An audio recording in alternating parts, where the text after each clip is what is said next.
All right, welcome to Cav Cast episode 5. Hope everyone is ready for an action-packed episode of the Cav Cast. We have the privilege of hosting some of our senior NCOs of the Gaming Regiment from both battalions, both 17 and 27. Unfortunately, nobody was able to make it from ACD, but we'll get them on in a future episode. But these battle-hardened veterans are going to kind of give you guys some of their tactical prowess and unwavering dedication tips. And they're going to kind of share some of their thrilling experiences and insights into our digital battlefield. So welcome to the CavCast episode 5. I am your host, CSM Nexex. With me, as always, is our producer, Major Burton. And good to be here again. We also have our NCOs, and I'll let them introduce themselves. Hey all, I'm First Sergeant Gecki of Bravo Troop 17, part of the ARMA AO. Been in the Cav for almost 6 years, 6.5 years, something like that. I lost count. And been a member of Bravo Troop for about a third of that and a squad leader for another third. So spent most of my time as an NCO here and absolutely love it. Hey, I'm First Sergeant Komar from Alpha Company 27. Been in the Cav for a little over 3 years. Been a First Sergeant for a little over 2 years of that. Was an SL before that in Charlie Company 27. And been helping to grow the NCO Corps since I got here. Hey guys, so I'm Master Sergeant Mako. I'm the Platoon Sergeant of 1st Platoon Bravo Troop in 1st Battalion of the Armour 3 AO. I've been in the Cav for, active 6 years, and I've been around the Cav since 2012. Yeah. Yo, I'm Sergeant Saint. I've been here since about 2016, about 6 years and 9 months now. I'm within 4-2 Charlie in 1st Battalion. Awesome. Well, thank you all for joining us today. We do have quite a few questions, so we're just going to kind of jump right into them. And we'll just kind of spend a little bit of time on each one, and we'll just kind of have this be an open discussion of like-minded NCOs and just kind of go from there. But I want to start off with one that I think is kind of going to set the precedent for the rest of the episode. What sort of qualities do you all look for and skills in your NCOs? And how do you assess them and kind of help develop those qualities that you guys look for? And how do you foster those qualities and skills in your ranks?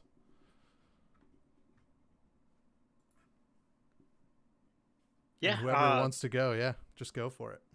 So qualities and skills. I mean, anyone that's done a platoon sergeant interview for me, or back when I was a PSG, was a squad leader interview, know that some of the most important things I look for are going to be you're being a subject matter expert, not necessarily having to know everything, but knowing how to get to the resources to learn something.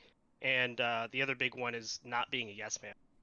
I find that incredibly important for the NCO Corps, especially because there's going to be times where we have conflicts with our higher command, and we need to know which side we need to be on as far as that conflict goes. So those are arguably two of the most important things when it comes to that. Like, the whole being good at the game and stuff like that is a second priority to me when it comes to just being a good person.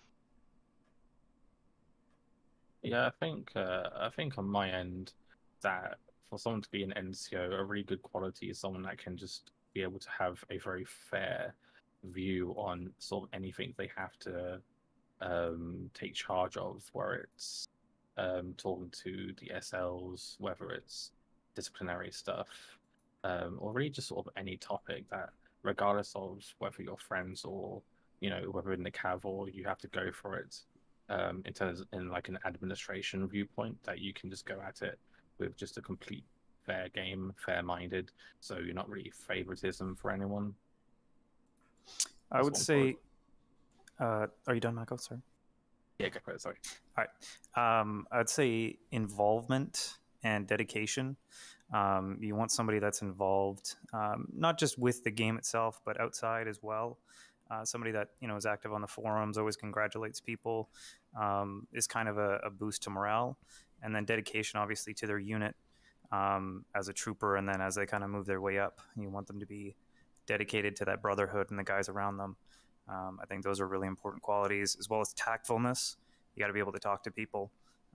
So those are kind of 3 keys that I look for.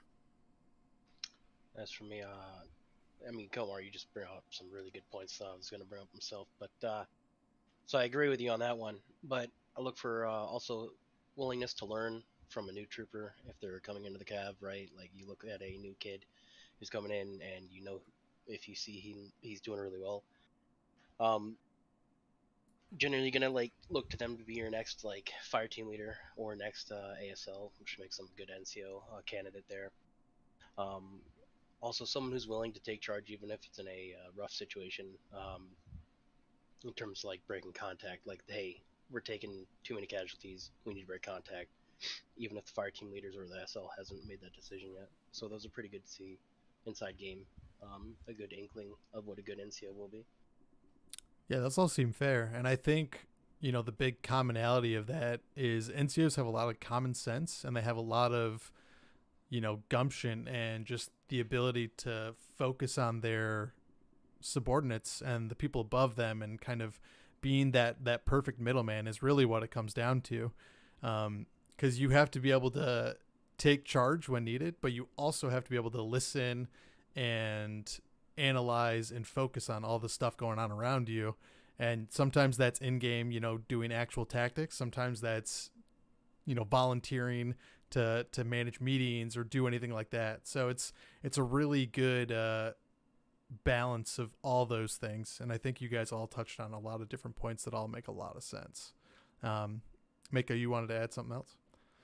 Yeah, I think, one really important thing, because, at the very bottom, of our structure, you have where your NCOs are in your positions of, assistant section leader, or platoon sergeant.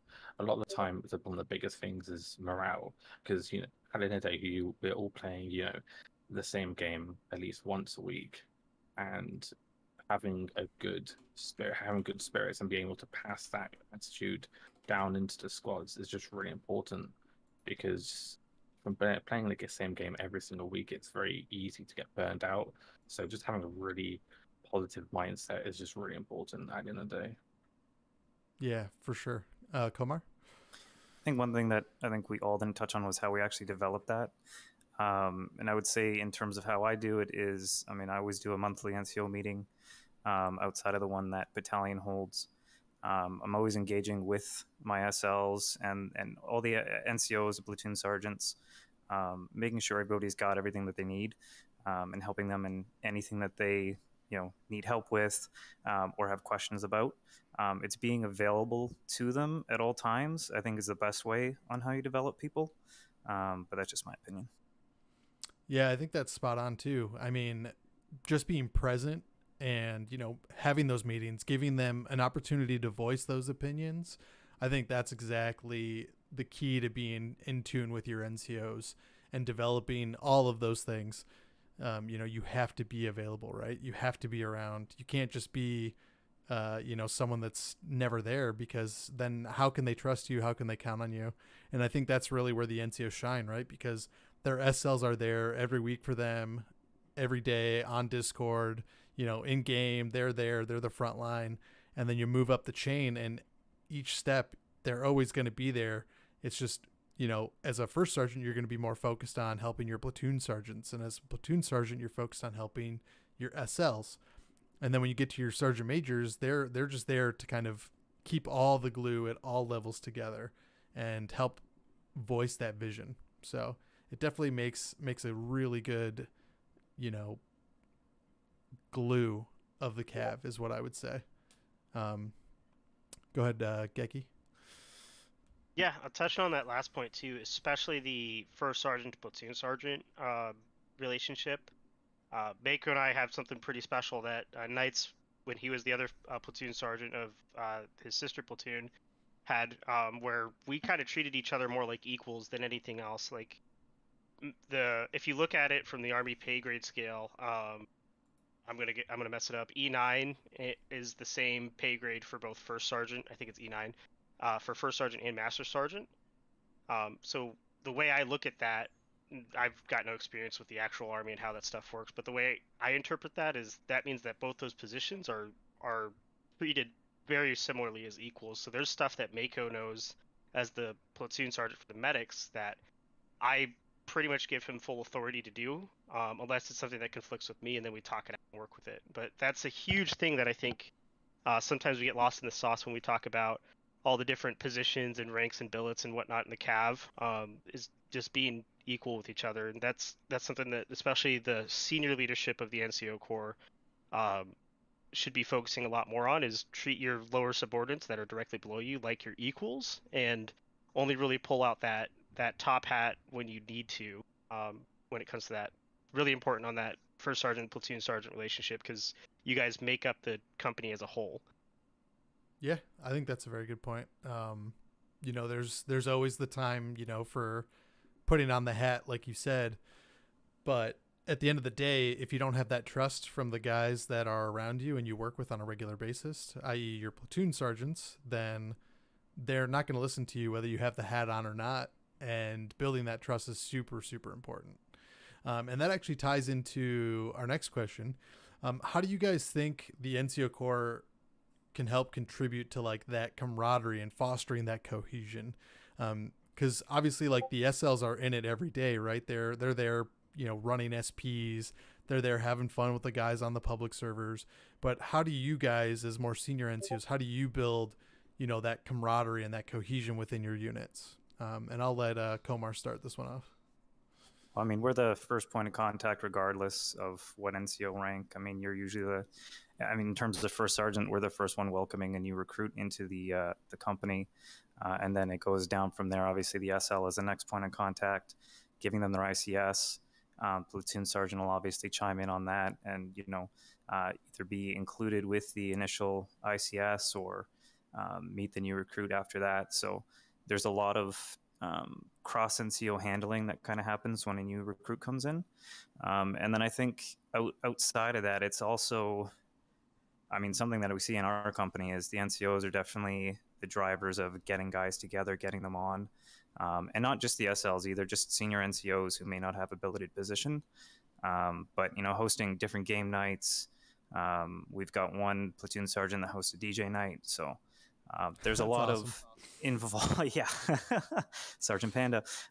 There's a lot of involvement that I think our NCOs are definitely in charge of, that goes above and beyond what their billet requires. And I think that's really how you build that brotherhood, is getting guys outside of the main game they're here for, and just getting them to play games, talk, you know, shoot the, you know what, and just have a good time, and build that camaraderie and brotherhood outside of the game. Yeah, I definitely agree on that. Being able to banter and have a good chat just outside of a game is just really good. Again, you know, for morale.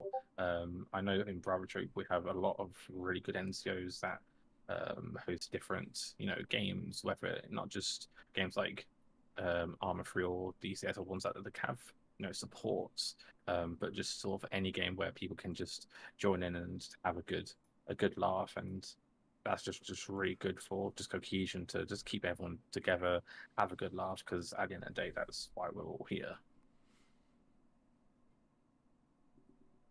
Yeah, that's building that culture is an important thing, and kind of what I tied into earlier about treating your lower subordinates like equals. When the guys that are below that level see that as well, are enlisted, and our corporals and our sergeants below that, they see that those higher level platoon sergeant and especially first sergeants are treating each other like equal. That means that they can respect each other down the lower ends with that same equivalency too. It's a huge thing that is incredibly important in the troop, that especially for Bravo Troop, what we've tried to represent there is establishing that really only when we're in game do roles matter. Outside of that, we're all just here playing video games. There's going to be times where there's admin stuff and then leadership development that happens, but we want to treat that to happen naturally.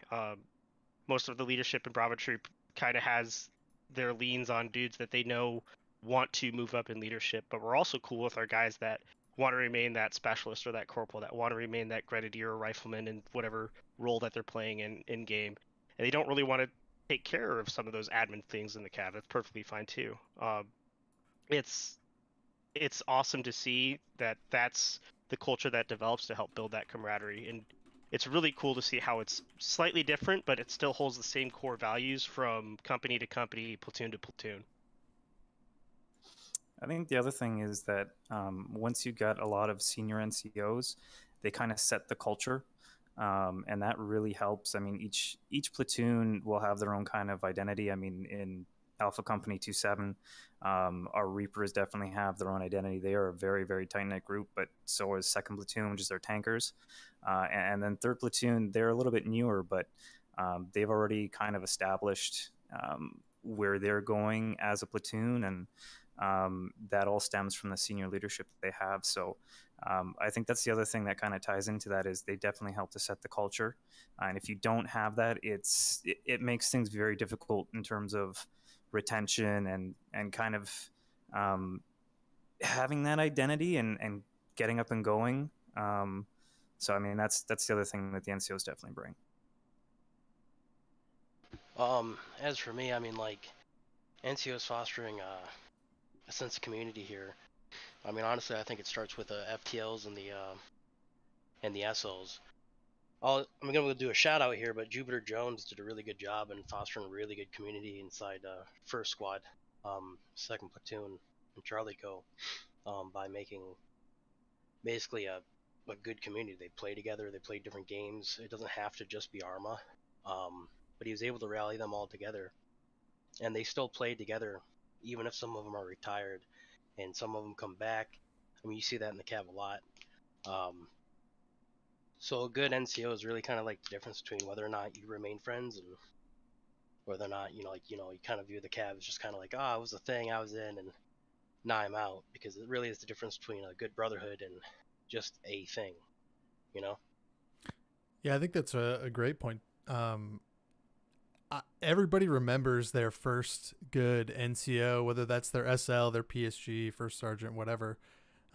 They might not remember all the other people that come and go, but they will always remember that first NCO that takes them under their wing, has them join the group, plays the games with them, goes to the weekly practices, goes to the weekly server pops, the one that invites them to play different games with them, like Komar was saying, and having DJ nights and stuff. People will always remember those people because they're the ones that are trying to make this place an actual community. And that's really what it comes down to. I think NCOs are really just trying to foster our community ideals and build on that. And it is a major part of it. And it's a big part of why, we do the podcast now, why we have the member canteen where people can hang out. That's all stuff that we're trying to do for all of our NCOs to just have somewhere to be a part of our community. So yeah, I think you guys are all touching on really great points there. Mako, go ahead. Yeah, one of the really good, brilliant things on camaraderie and cohesion is, and I'll take back a bit to 2014 time, is we had a really good group of NCOs at the time. I can't remember the names off the top of my head, but they would always organize a session, whether it would be near the end of the week, just for people to just come and just have a chat, even if those people would sit in a channel just for absolutely ages, for hours on end. They would just sit in that channel, and if anyone wanted to jump in and just talk about really anything that they wanted to, they could. And I think that's just a really good of being an NCO, is just being there for the people underneath you, not even in your direct COC, people in your platoon or in your squad, but just sort of being there for people just within the community, which just being able to just get something off your chest or off your shoulder, can, even if it's to a complete stranger, can do a lot for a person. Yeah, absolutely. And again, that's all part of that community driven ideal that we have. And I will say one of my favorite memories from when I was coming up through the NCO Corps, I don't remember when it was, but I joined into a channel with some Alpha Company, 1st Battalion NCOs, and they were all playing that game Scriblio online, obviously. And it was one of the most entertaining nights I have ever had in my entire life. The way that they were able to incorporate, specifically one person was able to incorporate a very particular piece of anatomy into every picture, was absolutely incredible. it could have been an airplane, a shovel. Didn't really matter what it was, but that person was able to just make everybody laugh by making you think they're drawing something completely different, and then all of a sudden it pops in and you're like, oh my gosh, every time. And that kind of stuff is what really makes you remember, those crazy nights, building that camaraderie and having fun with the NCOs that are side by side with you, both in game and on Discord and TeamSpeak and stuff. So yeah, definitely good times with that. Yeah, I think one, and I know we've run this question for a while, but I think one of my greatest, and probably not just mainly NCO related, but one of the best command, like just moments of laughter is in most operations when we play Armor Free and we're ever doing an air assault where we have to, jump out the C-130, is we are always singing Blood on the Rises. And Yeah. it's turned into that, like, into a culture thing where we're all doing it, but it sounds horrible, but it's just so funny because we sound terrible, because everyone's like desynced every single time. It just makes me laugh, and it's just one of those great moments which just makes me glad to be here. Excuse Yeah. me, Mako. I think we sound perfect. Okay, when we sing that. The Cav Tabernacle Choir. Definitely. And it's true. I mean, there are many moments like that. I know I've been in some Hell Let Loose channels when someone finds out it's someone's birthday, and I'm sure it happens in Arma as well, and all the other channels where everybody in there just starts singing Happy Birthday, and it is the biggest cluster of people singing off key and at all different pitches and tones. But it's always so heartwarming because everybody's just trying to make that person have like the best night of gaming, and that's really what it comes down to, is just having fun with those people. So with that, now we're going to kind of flip it, and I want to touch on something that's obviously a little bit more difficult to talk about, but what are some of the challenges that you guys have faced either as an NCO or developing NCOs, and how did you overcome them?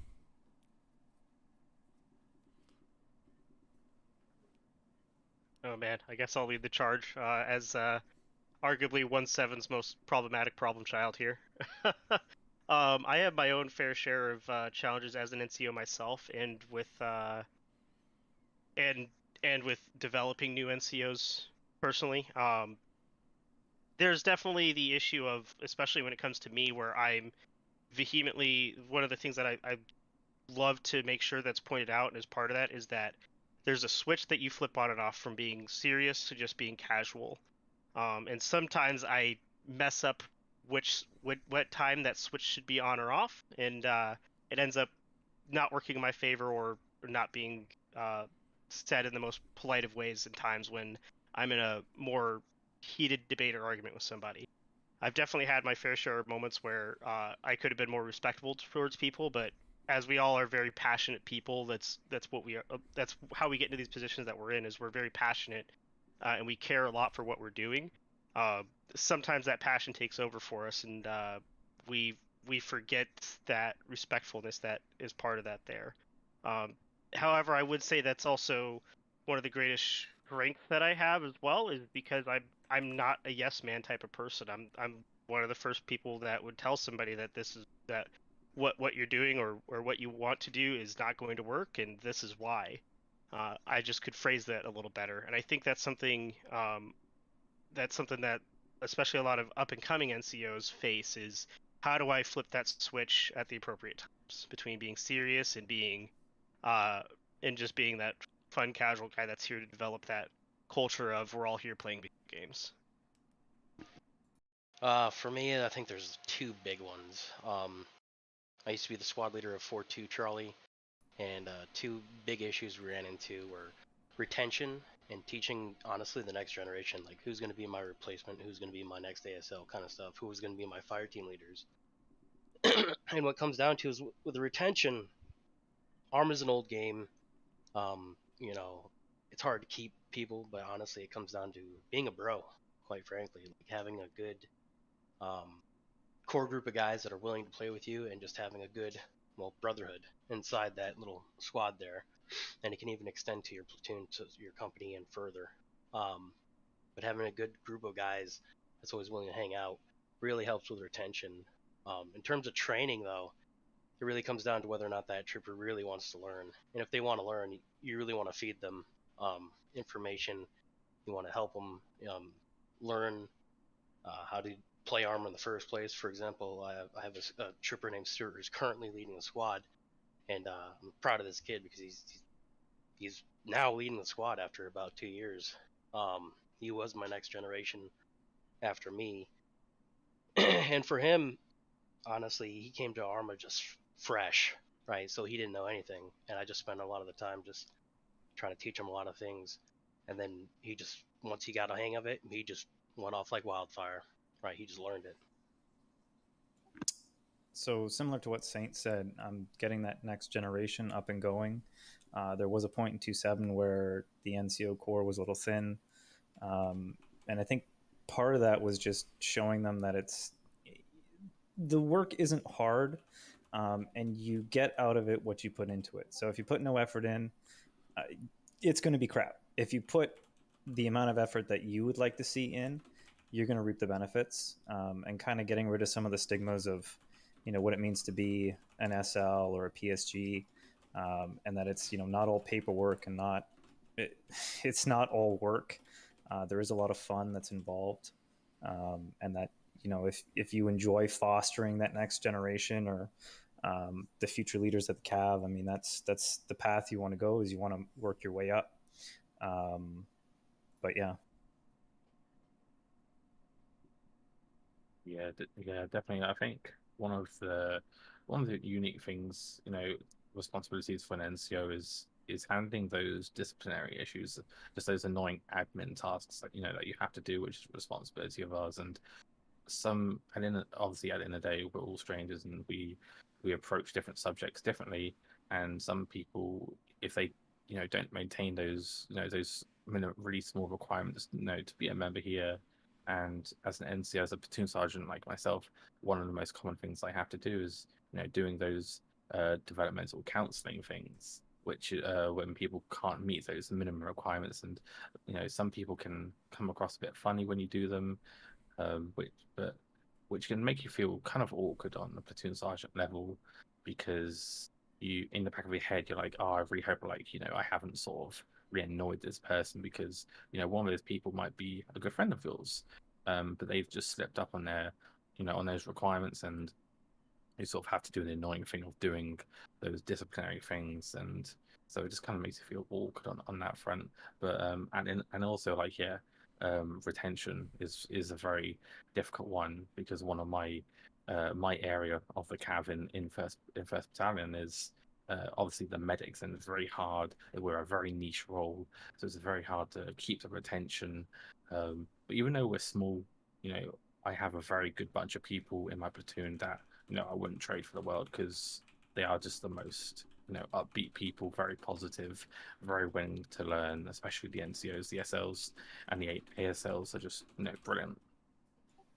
Just piggybacking off of what you said about discipline, I think one thing that we've probably all come up against is poor leadership or empty jackets at one point or another. And obviously, I mean, those situations aren't always the person's fault. Real life does get in the way, but just making sure that you're talking to those people and making sure they understand that if they don't have the time commitment or they can't continue in their duties, that there's no shame in stepping down. It's probably actually better for those that are underneath them, because again, what you put in is what you get out. And if somebody either above you or slightly below you is not putting in the work, that is felt throughout the entire chain. I think both officers and the NCO chain as well. And that's definitely an important thing. Yeah, no, 100%. There's a lot of ASLs and SLs that sometimes, like you said, have to drop a position because in life, like, everything affects us, whether it's family, job, whatever it may be. And I always find it's really important, if people do have to drop from an NCO position, to make them feel respected. And because those people have they do put in a lot of work, a lot of their time, and a lot of the time they put in a lot of foundations for those squads to be successful. So it's always very important to make sure that those NCOs feel like they haven't failed, and that they've done a real good job, and it's time for someone else to take that position and keep it going with what they've laid out. Yeah, that's spot on. I mean, that's kind of the whole purpose of us kind of developing them in that way is, we want people to learn real skills that they can utilize every day, whether that's in the Cav or real life. And being able to just admit that, oh, I might not have as much time for this. That's a really difficult skill to learn as an adult. Because as an adult, like, we're all so quick to be like, oh yeah, I can help out with that, or I can do this, I can do that. And being able to learn that skill in the Cav where you're not going to, hurt anybody, nobody's going to, die because of your decision. It's a really good place to practice that real life skill of saying, oh, you know what? Actually, I don't have time for this. I need to take a step back, or, maybe you do want to take up the position. Maybe you do want to learn and put more effort into the Cav. And I think this is that playground where you can practice all those things. And at the end of the day, it's just going to benefit you and everyone around you because you're going to learn more about yourself. And that's something that you can't get everywhere. And it's something that's unique about the Cav that I think really, really helps us excel and develop people, not just as leaders, but as people. So yeah, I think you guys are all very spot on with that. And I think that's really astute. With that being said, in what ways do you guys think that our NCOs kind of contribute to that mentorship of the more junior members? Because obviously we're talking a lot about those things that you can practice and learn as NCOs, but how do you help people that aren't sure if they want to be an NCO, such as our privates and specialists? How do you help train them up and mentor them and give them that confidence, to take that leap, jump into that role as being an NCO? What are those like big developmental things that you guys have utilized? And maybe you guys can share, one-off experiences or specific experiences, but that's totally up to you. I'm more so just looking into the psyche of it and how do you guys handle that?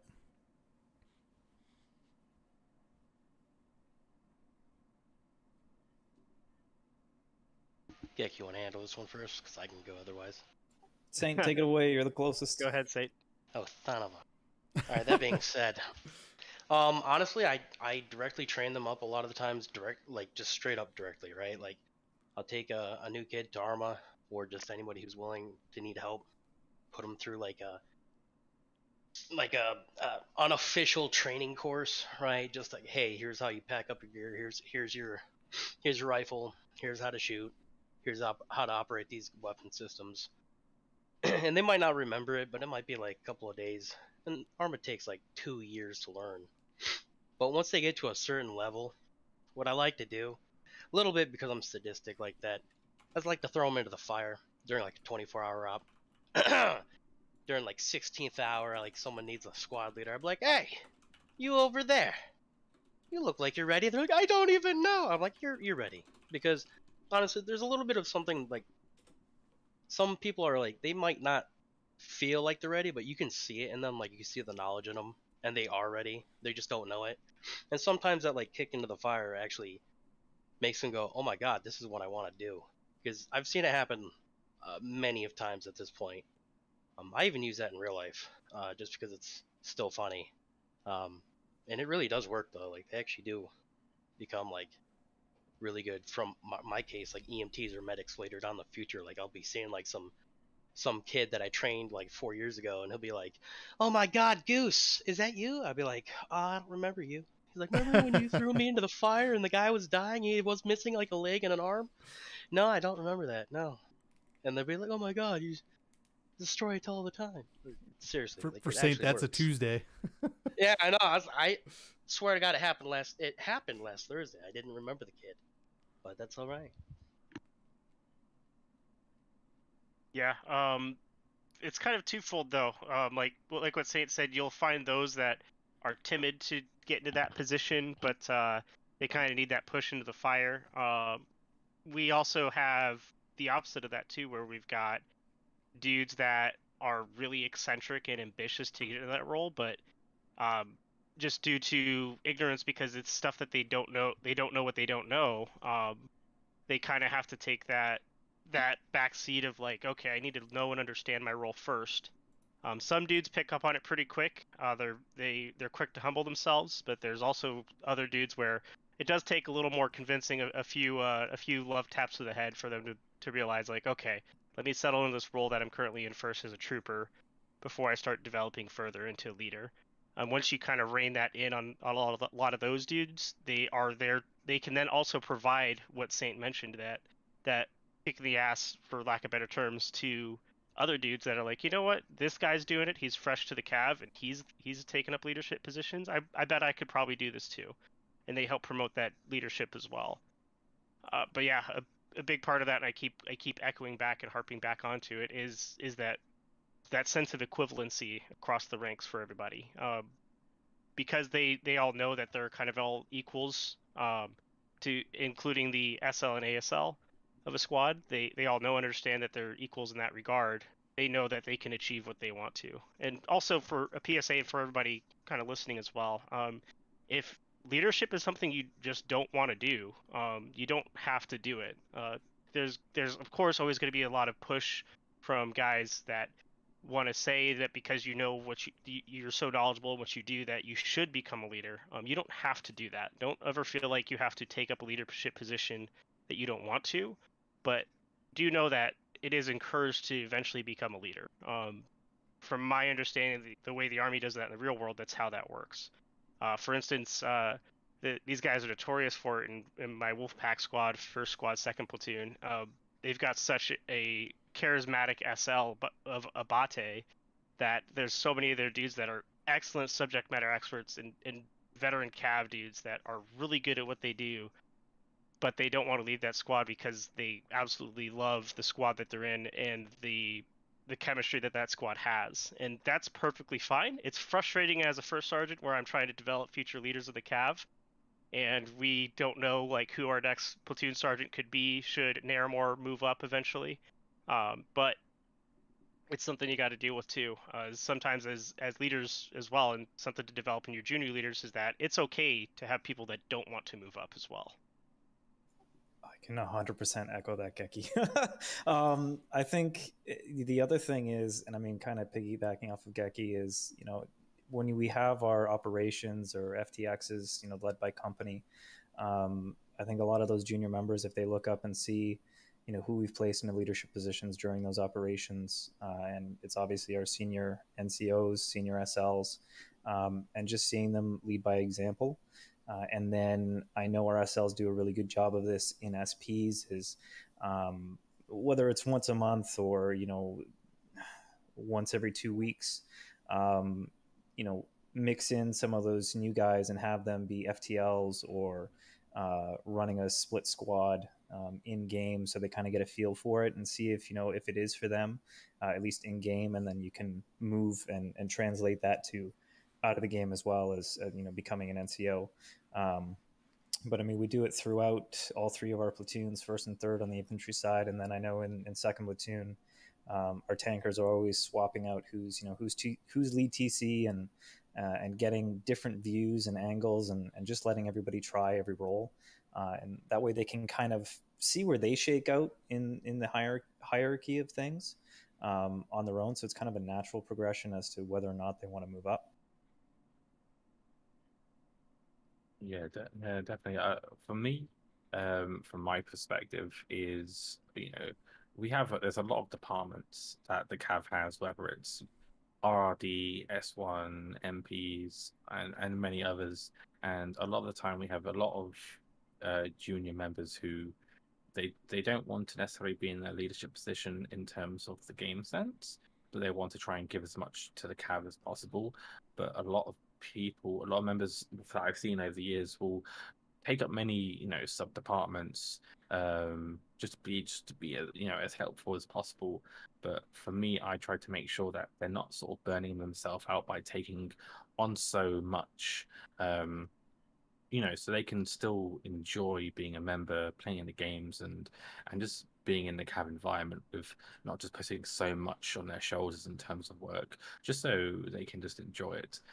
So for me as a platoon sergeant, I just try to make sure that I just check up on people as much as I can, and really just be as open as possible, whether it be someone who's a day in the Cav to someone who's been 2 years in the Cav, just being open as much as possible to questions, to just do anything Cav related that I can be helpful. I'm quite thankful that I have a work life and social life which allows me to, when I'm awake, is just whip up my phone, reply to a message, get back to what I'm doing, just being helpful in that sense, and just help people to develop as best as possible. Building off of that, I think one of the most rewarding things as a first sergeant or a senior NCO is seeing people move up, and that's whether they choose to go to the officer side after it, or if they move to a different section, different platoon, different level of leadership. It's very rewarding because you see your development, and even from the SL level, you see your ASL or FTL or people that came after you, they've moved up, and whether it's still within that section or they move to a different battalion even, it is a very rewarding feeling to see people moving up within the Cav and enjoying moving up and continuing on that leadership and continuing to build that leadership in different sections of the Cav. Yeah, I think going off of that is it's very nice being in a position of whether it's platoon sergeant or in your position of first sergeant, just definitely seeing people moving up and even past you. And I will show a little bit of favoritism. So one of my guys, Second Lieutenant Sam T, he started in my platoon. He worked his way to ASL, SL, just continuously learning as much as possible, giving back as much as possible at the same time to help his squad develop, his platoon develop, and just helping where he can, to the point where he's done in the space of a year, he's done multiple different courses. He's done ODS to become obviously now an officer. He's done Ranger. He's in S7. He's reworked a whole bunch of courses. So yeah, seeing someone just progress and give so much back to the Cav is really just brilliant, and is really gratifying for myself that I've helped someone, hopefully help someone develop into being a really successful leader in the Cav, an NCO, or even so an officer. Yeah, I mean, for myself, there's only one one trooper that's still left from when I was in SL. He's now in 1st Battalion Sparrow, and he's worked his way up, and he is a great asset to 1st Battalion. So it's great to see him being successful. And then, I mean, there's multiple examples within my own company, but the one that comes to mind is he's now a 1st Lieutenant Strider. He's actually a company XO, so he's in company with me now. But he started off as an SL and then was a fantastic PSG. I got to work with him very closely for a year, and now I get to continue to work with him. He became PL after that and has now moved up into XO, but it's very rewarding to see these people excel after giving them, the building blocks, or at least they already had them, and you just kind of help to expand upon those. Yeah, I always say, the best officers at one point were NCOs, because they really were. And it's a good testament, to you guys that you take the time to put people in and out of their comfort zones, so that way they can, practice those different skills, try new things, whether it's being an FTL or an SL and an OP, or like Komar was saying, stepping up into those senior roles, being a tank driver, tank commander, and getting an experience of all the different positions that are entailed with leadership. It really helps people understand what their comfort zone is and where their limits are. And it also gives people the opportunity to, whether they are better off, learning by watching and getting the example and then emulating, or if they're better off, actually seeing it on paper, studying material, and then becoming a leader. Because there's really no right or wrong way to become a leader. It's just, doing it the way that works best for you. So I think that's really what it boils down to, is you guys just help foster people and become the best version of themselves based on how they need to go in and out of that comfort zone to get the experience to do that. So just to kind of round out this episode, maybe you guys can each share, if you have one, a memorable experience that you had as an NCO, or that helps impact, what an NCO means or anything like that, or whether it was like something that happened in an op or a mission, or in, private chat or Discord or whatever. It's totally up to you guys. But what's something that really sticks out as like a memorable moment as an NCO or being a part of that NCO Corps? And if you also want to not do that and just kind of talk about some insights for people that are inspired to be NCOs, I'll let you guys kind of pick and choose which one you want to do. But I'd like to hear a little bit from each of you. So go ahead and pick and choose which one you want to do, but we'll just, go one at a time down the list there. We all saw you type first, so you're up. No, I haven't typed anything yet. That's all you. Go for it, Keki. Oh, damn. Tried to have told somebody, it backfired. All right. Yeah. Memorable experiences. I was in Sergeant Kyle McGee's squad when he was a squad leader for Bravo 3 Charlie 17 back in the day when airborne heavy weapons was a thing. And I would like to say that I've modeled and molded most of how I act as an NCO now based off of what he was like back then, and hopefully I'm doing it well, McGee. I don't know anymore, so if he ever wants to send me a message from this guy about that, that'd be great. But one of my most memorable moments was playing Cards Against Humanity online with a bunch of dudes, and we decided to live stream that after probably way too much drinking. And our biggest concern was we invited some members of regimental staff to join us, and we were all worried as super young junior NCOs of like, oh man, what if they join and they find this inappropriate that we're playing Cards Against Humanities of all games? This is before I ever met anyone from Reggie, and looking back at that and knowing what I know now of who some of the guys in regimental staff are, it always makes me laugh, and it helps provide that perspective to any junior members as well. This kind of ties into that second question, that the guys above you aren't that scary. And this may sound insulting to some of the guys above me, but whatever. It's never stopped you before. Right? The thing to live off of, guys, is just remember that you can be anyone else that is here and the positions above you that you want to be in. So don't ever be afraid to reach out and talk to them. We're all people at the end of the day. Yeah, I've got two, but one's really quick. One was a Gary Owen situation where I was in channel with another NCO, and we realized what was happening very quickly and got that situation solved. That was just, it's not something you ever want to be a part of, but it was a very unique to the Cav situation, because you hear about it when you first join that this situation might come up, but you never think it's actually going to happen until it happens.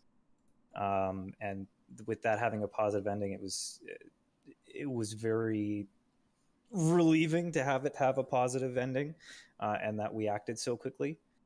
And then the other would be getting to work hand in hand with, and this is pretty much every other month for FTXs, getting to work with the PSGs and the SLs and game plan, and spend countless hours coming up with a game plan on how we're going to attack or defend a point, all the while, just hanging out, having fun, but game planning and then having the game plan actually work and seeing it in practice during the FTX is just, it's so rewarding, and it's what I look forward to probably the most in the Cav, is those training or strategizing sessions, and then having it put into practice and actually having it work.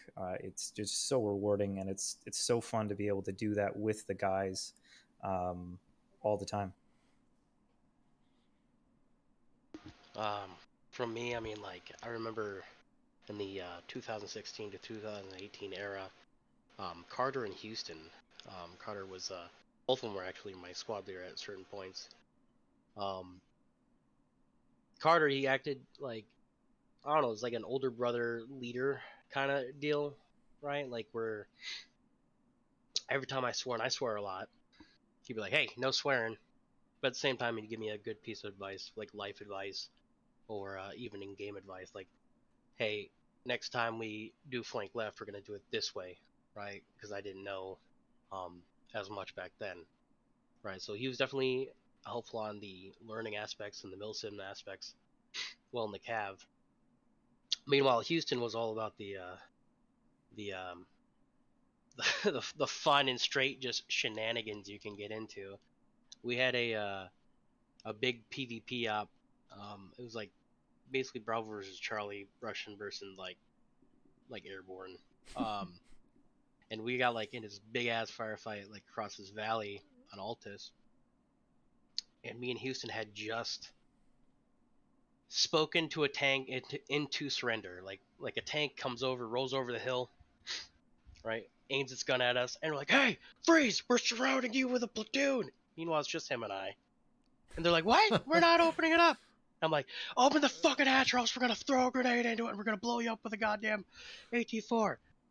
Turns out we scared the shit out of them so much so, and we called an airstrike on it at the same time, that they got out of the out of the tank as soon as the Little Bird comes in with a minigun and runs them all down, and that was epic.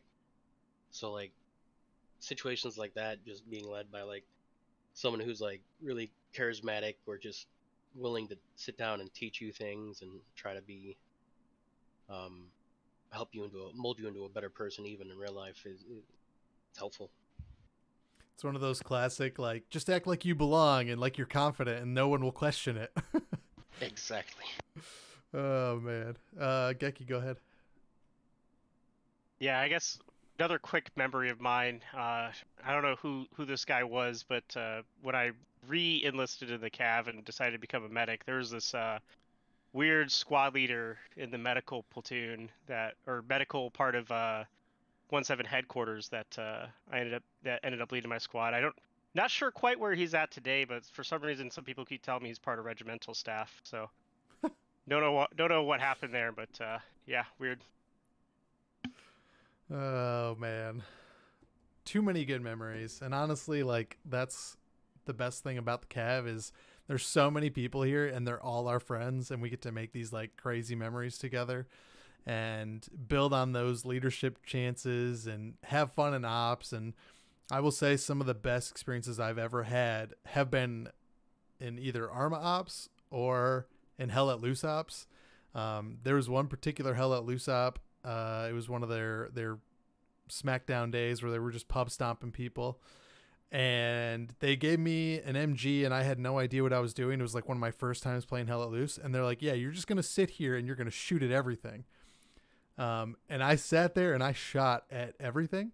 And I definitely probably killed some friendlies. But that's okay. You know, you learn. And that game is all about being able to discern, you know, friend from foe. But yeah, I definitely use those accuracy skills that I learned in 1.7 coming up. And, you know, those skills definitely translate between games because I could definitely zero in on people. It didn't matter what gun I was using. And, yeah, it's just those good times, you know, and attending operations and FTXs and section practices and then just playing games with your buddies. That's what the Cav's all about. So just kind of round out the episode. Appreciate all of you guys coming. It's been an absolute pleasure getting to chat with you guys over the last hour. And hopefully we'll get to play some more together to go. And before we end it, we're going to let Mako have the last word on his experiences, and then we'll call it a night. Cheers, Nick. So I think one of my most memorable, and it's not really one instance, but it's more of a prolonged experience, just, you know, about just pure dedication, you know. And like I said earlier, one of my platoon, you know, we're a very niche bunch in what we do. You know, we're medics in our Armor 3 AO, and it's very hard to retain. And there's been multiple points over, I want to say like the last 2 years that we've almost had to close because just retention was so hard to keep people in, and it wasn't necessarily because of the lack of enjoyment, but mostly just bad luck with people. Either as the CAF has a lot of active military people members or just civilian people, and it's just a case of they had to leave due to just life.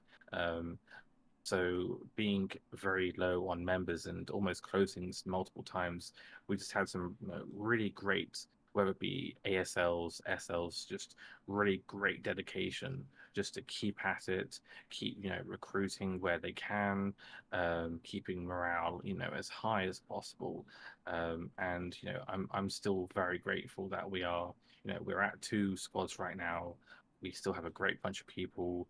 Everyone's still growing in development. People are taking different positions in the Cav, so giving back however they can, and just we're just keep going. We're keeping going. We're still going strong as best as we can, and I'm just grateful that just everyone is just so dedicated to just really trying to keep at it day to day to day. Yeah, absolutely. I think that constant drive is what it's all about. And it's a testament, especially to you, Mako. I mean, you've been in the Cav longer than anybody else on this channel, I think. So it's nice to know, that you're able to continue to have that drive and motivation, because it is people like you who have been an NCO for a long time that helps motivate me to keep doing things and helps motivate, other NCOs to continue to pursue and continue to push forward and make sure that we're all, giving it our all. So yeah, I really appreciate those final words. And until next time, we appreciate everybody joining us. Hope everyone has a great rest of their night. And yeah, that'll do it for Cav Cast episode 5. Until next time, have a good night. Thanks for joining us. Thanks, gents.